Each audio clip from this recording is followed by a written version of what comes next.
کچھ لوگ افغان بارڈر کو کراس کرتے ہیں، پاکستان آتے ہیں، آ کر یہاں پہ دہشت گردی کی کارروائیاں کرتے ہیں اور ایک تعداد جو ہے وہ یہیں پہ ماری جاتی ہے، کچھ خود کش حملہ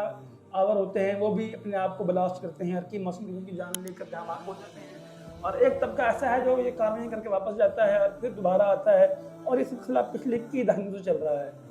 دراصل جب بھی پاکستان نے اس پہ بات کرنے کی کوشش کی ہے تو کوئی نہ کوئی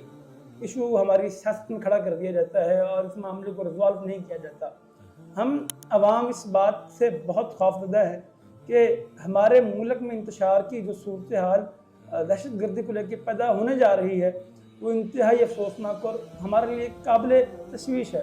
ہماری گورنمنٹس کے آفیشلز کے آپس میں اختلافات جو بڑے کھل کے سامنے آ رہے ہیں، اس میں کے پی کے اور وفاق اور ہماری ملٹری اسٹیبلشمنٹ شامل ہے۔ ہم ان تمام تر اپنے بڑوں سے التماس کریں گے کہ اس دہشت گردی کو روکنے کے لیے سیم پیج پہ ہمارا آنا ضروری ہے۔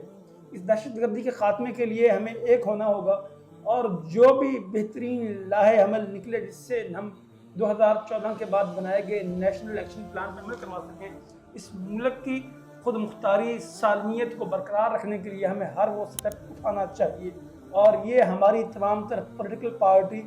ملٹری اینڈ سیول بیوروکریسی اور اسٹیبلشمنٹ اور عدلیہ کا سب سے اولین فرض ہے۔